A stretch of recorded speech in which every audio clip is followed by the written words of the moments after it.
Could you bring some clarity between capital SELF and little self?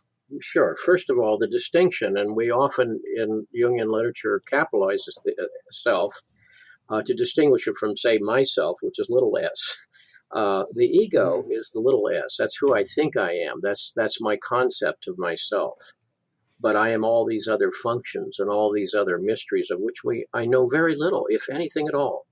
And our ego always swims in mystery, but again, it arrogates to itself the powers of understanding that constitute a delusion in a way.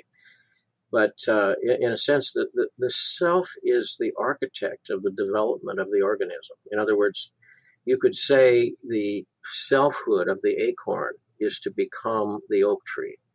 Now, it's at the mercy of all kinds of elements of fate. It has to depend on falling on the fertile ground, having enough light and moisture.